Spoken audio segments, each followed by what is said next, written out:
Hey guys, मेरा नाम है रंजन ठाकुर और आप सभी का स्वागत है हमारे YouTube channel super hero networks में। तो देखो, मैंने रिसेंटली एक वीडियो बनाई थी जो कि क्रिश फ्रेंचाइज के ऊपर थी और उसमें मैंने कुछ सजेशंस दिए थे। तो मेरे हिसाब से आपको इस वीडियो के पहले वो वाली वीडियो देख लेनी चाहिए, जिससे आपको थोड़ी बहुत हेल्प हो जाएगी इस वीडियो के कॉन्टेस्ट को समझने के लिए, ठीक है? क्योंकि एक हिसाब से ये दोनों ही पार्ट कनेक्टेड है, तभी आपको अब समझ पाओगे कि मेरी सोच कहाँ तक है।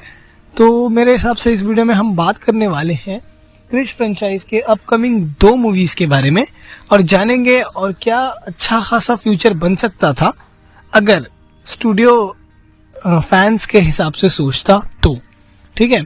तो बिना किसी देरी के इस वीडियो को शुरू करते हैं। बस एक छोटी सी रिक्वेस्ट, इस वीडियो को लाइक, शेयर और चैनल को सब्सक्राइब कर देने की। तो बस एक छोटे से इंट्रो के बाद वीडियो को शुरू किया जाए।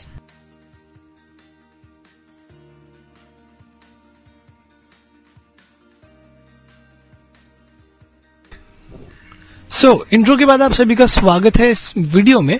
तो देखो, मैं आपको पहले ही बता देता हूं कि ये वीडियोस थोड़ी बहुत लंबी हो सकती है, क्योंकि मैं इसमें डिस्कस करने जा रहा हूं फैन थियरी, ठीक है? और ये फैन थियरी कहीं और से नहीं बल्कि मेरे से ही निकल के आई है, क्योंकि मैं भी एक फैन हूं ना भाई। तो थियरी तो बनती है। मतलब जब अवेंजर्स जैसी मूवीज आती है तब करोड़ों लोग मिलकर फैन थियरीज बनाते हैं कि यार, अरे ये कैरेक्टर का ये होना चाहिए, ये कैरेक्टर का ये होना चाहिए। तो जब इंडियन सुपर हीरो मूवीज आती है तब हमारा मुंह बंद क्यों हो जाता है? मतलब नहीं होना चाहिए ना, ऐसा पार्शियलिटी नहीं होनी चाहिए। तो उस हिसाब से मेरा फर्ज बनता है कि अगर मैं आपको मार्वल डीसी के वीडियोस लाके देता हूं तो उस हिसाब से मैं आपको इंडियन सुपर हीरो मूवीज के भी अपडेट्स देता रहूं। और ये फैन थियरी वाले तो मतलब वो तो मेरे दिल की इच्छा थी, तो इसके लिए मैंने शुरू किया है, ठीक है? तो बात करते हैं क्रिश 4 की।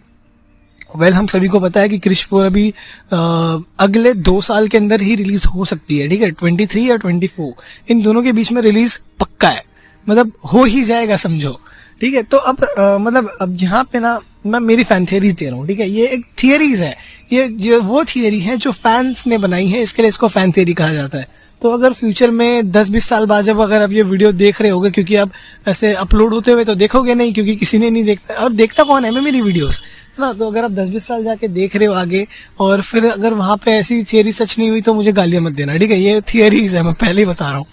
तो शुरू करते हैं क्रिश 4 से।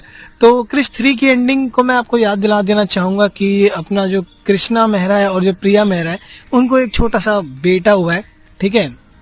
और उन्होंने उसका नाम रखा है रोहित वर्मा, जो कि ऑफकोर्स उसके ग्रैंडपा का नाम था, जो इन्होंने उनकी याद में रखा है। आई डोंट नो व्हाई, ठीक है? चलो आगे बढ़ते हैं हम स्टोरी में। तो अब टाइम बहुत बीत चुका है, ऑफकोर्स 10 साल से ज्यादा हो चुके हैं। और यहाँ पे हमारा जो ऋतिक रोशन का जो बेटा यानी कि कृष्णा का जो बेटा है रोहित, अब वो थोड़ा बहुत बड़ा हो चुका है, मतलब स्कूल वूल जाने लगा है भाई साहब, एजुकेटेड है ना, मतलब पढ़ रहा है, सुपर हीरो का लड़का है यार। मतलब टोनी स्टार्क नहीं है, लेकिन फिर भी ठीक है, सरवाइव कर जाएगा ये इंसान, ठीक है? तो अभी अकॉर्डिंग टू माय फिल्म, मेरे हिसाब से अब देखो, मैं ये कास्टिंग को लेकर ना मैं थोड़ा बहुत अनश्योर हूँ, क्योंकि अब शायद बहुत से लोग मेरे को गालियां भी देंगे, बट ठीक है, मेरे को नहीं लगा कि इस एक्टर से बेटर कोई इस कैरेक्टर को प्ले कर सकता है, ठीक है? तो मेरे हिसाब से जो रोहित वर्मा का जो नया कैरेक्टर है उसको प्ले करने चाहिए टाइगर श्रॉफ। हाँ, मैं आपका इंतजार कर रहा था कि आप गालियां दे दो कमेंट्स में, फिर मैं शुरू करता हूँ। तो अब देखो, मैंने यहाँ पे टाइगर श्रॉफ का नाम इसीलिए लिया है क्योंकि इनका जो करियर का जो ग्राफ है वो ऊपर ही ऊपर जा रहा है, ठीक है? नीचे नहीं आ रहा है। हाँ, एक टाइम था जब टाइगर श्रॉफ को लोग बहुत क्रिटिसाइज किया करते थे, बट ठीक है, अभी वो वैसा दौर नहीं है, ठीक है? अब बदल चुका है टाइम। अब यहाँ पे वो मतलब अच्छा खासा नाम हो चुका है टाइगर श्रॉफ का। जय हेमंत श्रॉफ को जानता ही नहीं है कोई, लोग सिर्फ टाइगर श्रॉफ को जानते हैं। बेसिकली दोनों एक ही इंसान है, बट फिर भी फैंडम की बात में जय हेमंत श्रॉफ को कोई नहीं जानता, टाइगर श्रॉफ को लोग जानते हैं। अजीब से फैंडम है यार, ठीक है? तो मैं यहाँ पे ना फैंडम से दुश्मनी लेने नहीं आया हूँ कि मैं उनके स्टार्स के बारे में कुछ बोल दूं, फिर वो लोग कंट्रोवर्सी करे। ना, अपने को कंट्रोवर्सी से दूर ही रहना है, उड़ता हुआ तीर नहीं लेना अपने पिछवाड़े में। तो मैं बात कर रहा था क्रिश 4 के इस कैरेक्टर के बारे में, रोहित वर्मा। तो देखो, ये कैरेक्टर काफी ब्राइट हो सकता है अकॉर्डिंग टू मी, और अगर इसको टाइगर श्रॉफ प्ले करे तो इनका जो इनोसेंट वाला जो कैरेक्टर है, जो टाइगर श्रॉफ का इनोसेंट रोल है ना, वो होना चाहिए। ना कि इसमें कोई डांसर होना चाहिए, ना कि इसमें कोई सुपर हीरो होना चाहिए। नहीं, ठीक है, सुपर हीरो होगा तो भी चलेगा, बट इसको अलग वे में लिखेंगे अपन, ठीक है? तो ये कैरेक्टर एक्चुअली फिल्म के स्टार्टिंग में दिखाया जाएगा कि अपने जो टाइगर श्रॉफ का जो कैरेक्टर है वो थोड़ा बहुत टाइम हो चुका है, उसको क्रिश बने में बहुत टाइम हो चुका है, वो रिटायरमेंट वाले स्टेज पे, ऐसा समझ के चलो। और इसके बाद मैं आपको याद दिलाना चाहूंगा कि इस फिल्म में प्रियंका चोपड़ा शायद ही देखने को मिलेंगे according to the rumours, but ठीक है चलो उनको थोड़ा इग्नोर करके चलते हैं। तो फिल्म की सेकंड लीड की बात करूं तो मेरे अकॉर्डिंग वो होनी चाहिए कायरा अडवाणी, ठीक है। एक हिसाब से आलिया अडवाणी भी कह सकते हो आप, उनका एक्चुअल नेम आलिया अडवाणी है, तो उन्होंने इंडस्ट्री में कायरा रखा हुआ है, तो ठीक है कोई दिक्कत नहीं, उनकी चॉइस। तो कायरा अडवाणी इस फिल्म की सेकंड लीड होनी चाहिए, ठीक है। और यहाँ पे मैं थर्ड लीड देना चाहूंगा नवाजुद्दीन सिद्दीकी सर को, ठीक है, जो कि इस फिल्म में मेन विलन का रोल प्ले करेंगे, जो मेरे हिसाब से तो काफी दमदार हैं। बट अब आपका थिंकिंग क्या है बताना मेरे को कमेंट सेक्शन में, ठीक है। तो अब जो कायरा अडवाणी का जो कैरेक्टर है ना, इसको लेके मैंने कुछ सोचा नहीं है ज्यादा, बस एक हिसाब से इसको ऐसे समझो कि ये अपनी जो रोहित मेहरा का जो कैरेक्टर है उसकी लव इंटरेस्ट होगी, ठीक है। अब इसको सिर्फ लव इंटरेस्ट तक इंटरेस्टेड मत रखना, ठीक है, ये आगे भी बहुत कुछ करेगी, मतलब ऑफकोर्स रोहित का साथ बटाएगी और क्या, ठीक है। और अब मैं जो यहाँ पे नवाजुद्दीन सिद्दीकी का जो कैरेक्टर बता रहा हूँ ना, ये एक्चुअली क्रिश से कनेक्टेड होगा। अब कैसे वो भी मैं बताता हूँ आपको। आपको याद होगा कि क्रिश 3 में काल ने बहुत सारे मानवर का टेस्टिंग करा हुआ था, ठीक है। तो अब मेरे को नहीं लगता, मैंने उस वीडियो में भी बताई थी, बात करी थी कि मुझे नहीं लगता कि काल का इतना बड़ा कैरेक्टर एक ही पिक्चर में मर गया, मेरे को नहीं लगता ऐसा, आई डोंट बिलीव दैट।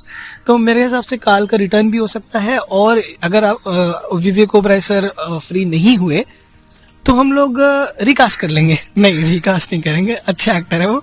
तो अगर नहीं मिल रहा ना तो काल के कैरेक्टर को रिटर्न करवाने की कोई जरूरत नहीं है, क्योंकि उसका कोई मोटिव नहीं है फिल्म के अंदर अकॉर्डिंग टू मी। मेरे हिसाब से यहाँ पे जो नवाजुद्दीन सिद्दीकी का जो कैरेक्टर है ना, एक हिसाब से ऋतिक रोशन के ही जीन का लगेगा, क्योंकि ऑफ कोर्स जो अपने एक्चुअल जो रोहित मेहरा थे उनको लेके एक्सपेरिमेंट करेगा, फिर काल बना, फिर काल से मानवर बने। एक हिसाब से मानवर और काल क्रिश के कजन्स लगेंगे, मतलब भाई लगेंगे। और काल अपना डीएनए ऐसे ही तो वेस्ट जाने नहीं देगा, क्योंकि वो पूरी तरीके से ठीक हो चुका था, उसका पैरालाइज बॉडी ठीक हो चुका था। तो मेरे अकॉर्डिंग उसने अपना डीएनए कहीं सेव करके रखा हुआ है, और मेरे हिसाब से नवाजुद्दीन सिद्दीकी का जो कैरेक्टर है वो काल का कोई भाई हो या फिर कोई बेटा हो, ऐसा समझ के चलो, ठीक है। तो एक हिसाब से ऑलरेडी सब क्रिश के ही कजन वगैरह हैं, ऐसे समझ के चलो। तो मेरे अकॉर्डिंग यहाँ पे हो सकता है नवाजुद्दीन सिद्दीकी सिटी में थ्रेड मचाएगा। ऑफ कोर्स उसको जस्टिस चाहिए, क्योंकि उसका एक भाई था, उसको बाद में पता चलेगा कि ऐसा हुआ है उसके साथ, क्रिश ने मार दिया उसको डायरेक्टली, मेरे को नहीं लगता मरा हुआ है, फिर भी मान के चलो स्टोरी के अकॉर्डिंग मर गया वो, तो वो ऑफकोर्स बदला लेने आएगा ही। और वो क्रिश के और उसका बैटल होगा, क्योंकि इसके पास भी सुपर पावर्स है, उसके पास भी सुपर पावर्स है, क्रिश के पास तो है ही ऑलरेडी।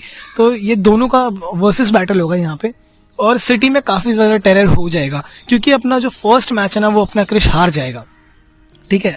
क्रिश की बहुत बुरी हालत हो चुकी होगी, जैसे कि ऋतिक सर चल रहे हैं अपने 40s और 50s में, तो यहाँ पे भी क्रिश 40-50 का हो चुका है और वो वीक पड़ रहा है, ऐसा दिख के आ रहा है कि हाँ भाई बंदा वीक हो रहा है, ठीक है। और जो ये मैंने फर्स्ट बैटल करवाया, यहाँ पे इंटरेस्टिंग बात ये है कि वो इतना ज्यादा इंजर्ड हो गया है क्रिश की, उसको हॉस्पिटलाइज करवाना पड़ रहा है, ठीक है। और अब यहाँ पे ना टाइगर श्रॉफ का जो कैरेक्टर, यानी कि जो ऋतिक रोशन सर के जो बेटे होंगे ना, उसके पास भी सुपर पावर्स होगी ऑफकोर्स जीन के थ्रू। तो यहाँ पे दिक्कत ये होगी कि यहाँ पे टाइगर श्रॉफ को बहुत ज्यादा बुरा लगेगा उनके कैरेक्टर को, क्योंकि न्यूज एंकर ये बता रही होगी कि क्रिश के जैसे और भी बहुत सारे लोग हैं जो हमारी मदद कर सकते थे, बट उन्होंने नहीं किया। अब यहाँ से और भी ज्यादा मतलब लोग हैं, मतलब टाइगर श्रॉफ से ही था कि उनके बेटे के पास भी तो सेम पावर्स है ना, वो क्यों नहीं लड़ सकता उससे आके। तो एक हिसाब से देखा जाए तो नवाजुद्दीन सिद्दीकी का जो कैरेक्टर है वो टाइगर श्रॉफ के हिसाब से चाचा लगेंगे फिल्म के अंदर मतलब अगर ऐसा फैमिली देखा गया तो, बट ठीक है अपन वो नजरअंदाज कर देंगे। तो फिर जाके टाइगर श्रॉफ को रियलाइज होगा कि उसके पास भी पावर्स हैं, तो कर लेनी चाहिए यूज। पापा ऑलरेडी आईसीयू में पहुंच चुके हैं, इतनी बुरी हालत है, तो अब इस शहर को बचाएगा कौन, मतलब कौन ही बचाएगा। तो यहाँ पे नाम निकल कर आएगा किड क्रिश का। अब मैंने कंफर्म नहीं किया, मैंने बस नाम पकड़ के चला ना, किड क्रिश, क्या ही दिक्कत है, समझ लो किड क्रिश नाम का उनको कैरेक्टर दे दिया। तो अब यहाँ पे ना नवाजुद्दीन सिद्दीकी का कैरेक्टर और टाइगर श्रॉफ का कैरेक्टर आपस में फिर से वर्सेस बैटल करेगा, क्योंकि ऑफ कोर्स नवाजुद्दीन सिद्दीकी का पॉइंट ऑफ व्यू ये है कि उनको काल जिंदा चाहिए, क्योंकि उनके फैमिली में कोई है जो उनको सपोर्ट करे, ठीक है। और टाइगर श्रॉफ का पॉइंट ऑफ व्यू ये है कि उसने अपने डैड को आईसीयू में कैसे पहुंचने दिया, वो इतना वीक कैसे हो सकता है। तो यहाँ पे ये दो पॉइंट ऑफ व्यू को लेके ये लोग लड़ाई करेंगे, और यहाँ पे दिक्कत ये हो जाएगी कि यहाँ पे टाइगर श्रॉफ हार जाएगा, क्योंकि of course tiger Shroff super hero बने हुए ज्यादा मेच्योर टाइम नहीं हुआ है उसको, वो अभी भी टीन एज में चल रहा है या अडल्ट्री में चल रहा है, बट वो अभी भी मतलब बोलते हैं ना एक प्रॉपर सुपर हीरो नहीं बन पाया, जैसे क्रिश अपना वैसा नहीं हो पाया। तो यहाँ पे वो मदद लेगा कायरा अडवाणी के कैरेक्टर की, जो कि ऑफकोर्स उसकी लव इंटरेस्ट होगी, और फिल्म में एक जर्नलिस्ट का रोल प्ले करेगी शायद से। जर्नलिस्ट के लिए रहने देते हैं, उसको इमेजिन करके चलो वो लव इंटरेस्ट है उसकी। तो उसके बाद यहाँ पे होगा ये कि वो अपने वापस से मतलब आई थिंक मध्य प्रदेश वापस से जाएगा, जहाँ पे उसकी दादी रहा करती थी, यानी कि कृष्णा की जो दादी थी ना वो रहा करती थी। फिर उसके बाद जो रोहित के जो पापा थे, जो एक्चुअल रोहित मेहरा के जो पापा थे, उन्होंने एक सुपर कंप्यूटर बनाया था जिससे जादू अर्थ पे आया था, याद है आपको? ठीक है, हाँ। तो अकॉर्डिंग टू माई सोर्सेस जादू इस फिल्म में रिटर्न होने वाला है, और अकॉर्डिंग टू मी होगा ही। अब यहाँ पे जादू अडल्ट हो चुका है, 21 से 22 साल का हो चुका होगा वो, ठीक है। तो यहाँ पे क्या होगा कि जादू की एंट्री होगी। अब यहाँ पे टाइगर श्रॉफ का कैरेक्टर वापस मध्य प्रदेश में जाएगा, वो सुपर कंप्यूटर ढूंढेगा और इसके बाद वो जादू को अर्थ पे बुलाएगा। अब यहाँ पे ये फिल्म की एंडिंग होगी, मतलब फर्स्ट पार्ट में हम लोग ज्यादा कुछ रिवील नहीं करेंगे, ठीक है। कुछ कैरेक्टर्स और मैक्सिमम स्टोरीज है। तो फोर्थ पार्ट के एंड में ये होगा कि जादू टाइम ट्रेवल करेगा, मतलब डायरेक्टली टाइम ट्रेवल नहीं करेगा, वो फिफ्थ पार्ट में करेगा। फोर्थ पार्ट की एंडिंग ये होगी कि यहाँ पे अब टाइगर श्रॉफ, कायरा अडवाणी और जादू का जो कैरेक्टर है वो जाएंगे जादू के प्लेनेट पे, और मतलब रियलाइज करेंगे कि अब इसको हराना इतना मुश्किल है, तो इसको हराया कैसे जाए। तो यहाँ पे टाइमलाइन के साथ होगी थोड़ी सी गड़बड़, क्योंकि ऑफ कोर्स फिफ्थ पार्ट में टाइम ट्रेवलिंग का भी इन्वॉल्वमेंट होने वाला है। तो फोर्थ पार्ट का एंडिंग ये होगा, इमेजिन करो यहाँ पे जादू अर्थ पे आया और यहाँ पे पिक्चर हुई खत्म, ठीक है। अब यहाँ पे अपन एक पोस्ट क्रेडिट सीन डाल देंगे अकॉर्डिंग टू मार्वल फैंस और डीसी फैंस। तो यहाँ पे पोस्ट क्रेडिट सीन में हम ये दिखाएंगे कि अपना जो नवाजुद्दीन सिद्दीकी का जो कैरेक्टर है वो ऑफकोर्स थैनोस के जैसे ही कह रहा है कि I can do it my self मतलब मुझे इनको हराने के लिए कोई ज्यादा सुपर पावर्स की जरूरत भी नहीं पड़ेगी, मैं अकेले काफी हूं उनके लिए। और यहाँ पे हम लोगों को दिखाया जाएगा कि टाइगर श्रॉफ, कायरा अडवाणी और जादू का जो कैरेक्टर है वो जा चुका है जादू के प्लेनेट पे, और वहां के टेक्नोलॉजीज को एक्सप्लोर किया जा रहा है, ठीक है। तो यहाँ पे बात हुई फोर्थ पार्ट के एंडिंग के पोस्ट क्रेडिट सीन की। अब बात करते हैं फिफ्थ पार्ट की, जो मेरा वन ऑफ द बेस्ट जो मेरे को लगता है हो सकता है, और अगर ऐसा हो गया तो वाकई में बहुत मजा आएगा। तो अब फिफ्थ पार्ट की शुरुआत भी वहीं से हुई है जहाँ पे फोर्थ पार्ट की एंडिंग है। यहाँ पे क्रिश रिकवर कर चुका है, यानी कि हमारे जो कृष्णा मेहरा है वो थोड़ा बहुत रिकवर कर चुके हैं। लेकिन देखो, अगर क्रिश 4 में प्रियंका चोपड़ा की री एंट्री नहीं करवा सकते ना, या रिटर्न नहीं करवा सकते, तो क्रिश 5 में कम से कम उनको रिटर्न करवाओ, ठीक है। मैं चाहता हूँ कि टाइगर श्रॉफ और प्रियंका चोपड़ा एक साथ स्क्रीन शेयर करें, क्योंकि ऑफकोर्स ये माँ बेटे का बॉन्ड है और ये स्ट्रांग होना चाहिए, तो जाके कनेक्ट कर पाएगी ऑडियंसेस। तो फिफ्थ पार्ट में आई थिंक सो एक कैमियो रोल भी होगा तो भी चलेगा, कोई दिक्कत नहीं है मुझे। यहाँ पे प्रियंका चोपड़ा और टाइगर श्रॉफ का थोड़ा बहुत बॉन्डिंग दिखाना जरूरी है, क्योंकि ऑफ कोर्स सन बेटे का रिलेशनशिप है यार। और तो अब फिफ्थ पार्ट की स्टार्टिंग जादू के प्लेनेट से ही होगी, वहां की टेक्नोलॉजी को एक्सप्लोर करते हुए होगी।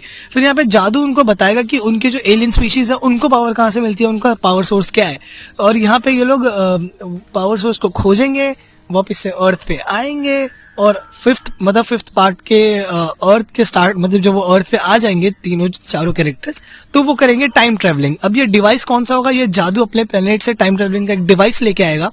और जो ऑलरेडी रोहित मेहरा के जो पापा थे ना, एक्चुअल रोहित मेहरा के जो पापा थे, उन्होंने ऑलरेडी एक ऐसा डिवाइस बनाया हुआ है टाइम ट्रेवलिंग का, बनाया होगा, ठीक है। मैं तो ऐसा कंफर्म नहीं कह सकता यार, क्योंकि मैं स्टोरी राइटर नहीं हूँ फिल्म का, तो ऐसे कंफर्म नहीं है। बट हाँ, ऐसा इमेजिन करके चलो, वो भी साइंटिस्ट थे, उनके वजह से ही वो कार एक्सीडेंट हुआ था जिस वजह से रोहित डिसेबल पैदा हुआ।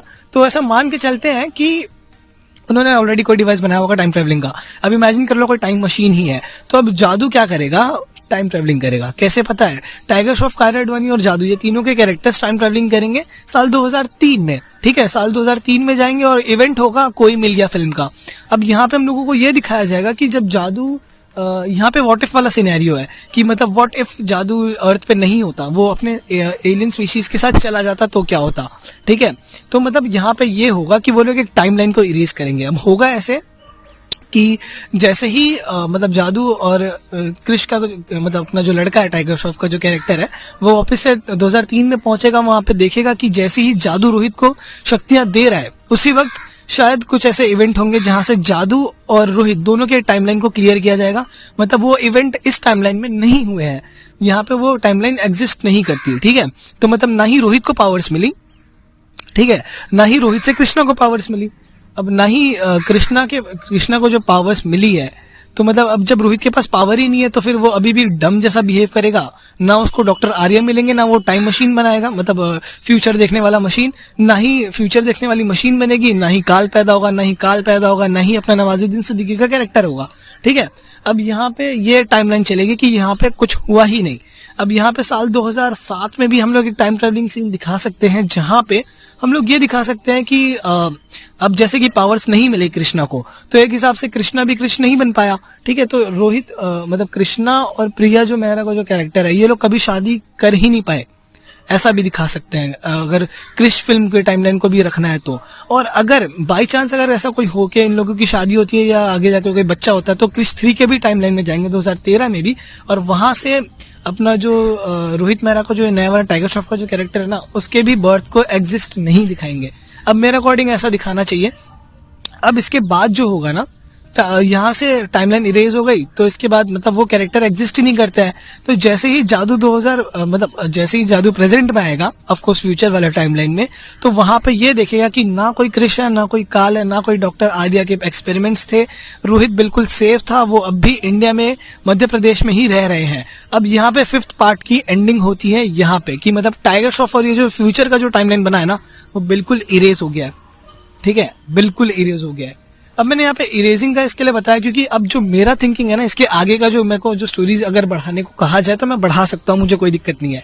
ठीक है, मैं आगे और एक्सप्लोर कर सकता हूँ, बट मेरे को नहीं लगता कि मेरे प्लान्स इतने ज्यादा एक्यूरेट होंगे, और मुझे नहीं लगता कि क्रिश 5 के बाद आगे उनका कोई प्लान होगा वेब सीरीज वगैरह का, क्योंकि मेरे अकॉर्डिंग तो होना चाहिए, क्रिश के फ्रेंचाइज को और एक्सप्लोर करना चाहिए, जो मुझे नहीं लगता कि इतना ज्यादा एक्सप्लोर किया जाएगा। अब वेल, ये थी क्रिश 4 और क्रिश 5 की टाइमलाइन एक्सप्लेन, मतलब एक हिसाब से फैन थियरी। और मैं चाहूंगा कि ऐसे इवेंट्स हो, क्योंकि हम लोगों को जादू के प्लेनेट के बारे में भी नहीं पता। एक्चुअली भाई उसका नाम जादू नहीं है, मैं पहले बता दूं। क्रिश 4 और 5 में हम लोगों को बहुत कुछ नया देखने को मिलेगा। हम लोगों को यहाँ पे पहले तो हम लोगों को स्पेस ट्रैवलिंग किया जाएगा, ठीक है, 4th पार्ट में, और 5th पार्ट में टाइम ट्रैवलिंग दिखाई जाएगी, और 5th पार्ट के एंड में आते आते सारी टाइमलाइन इरेज हो जाएगी। ना कोई नवाजुद्दीन सिद्दीकी सर का कैरेक्टर बचेगा, ना कोई टाइगर श्रॉफ सर का कैरेक्टर बचेगा।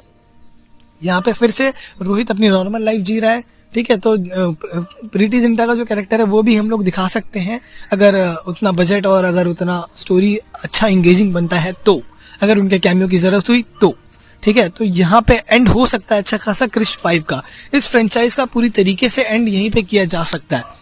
बट अगर आप लोगों को आगे की स्टोरी जाननी है तो प्लीज मेरे को कमेंट सेक्शन में बताना। वीडियो पसंद है तो लाइक शेयर और चैनल को सब्सक्राइब कर दो। और हाँ, इस वीडियो को इतना शेयर करो ना कि ऋतिक रोशन सर के पास पहुंच जाए ये वीडियो, उनको भी मतलब थोड़ा लगे कि यार कौन है ये लड़का, कौन है ये जो इतने फैन थियरीज बनाए फिर रहा है। तो ठीक है ना, समझ रहे हो। ठीक है, तो मिलते हैं हमारी अगली वीडियो में। इंस्टाग्राम पे फॉलो कर रहे हो रेगुलर कंटेंट के लिए, और कौन से सुपर हीरोज की टाइमलाइन को आप एकदम बिल्कुल ही क्लियरली देखना चाहते हो वो भी बता देना, उस पर भी आपका भाई मेहनत करेगा।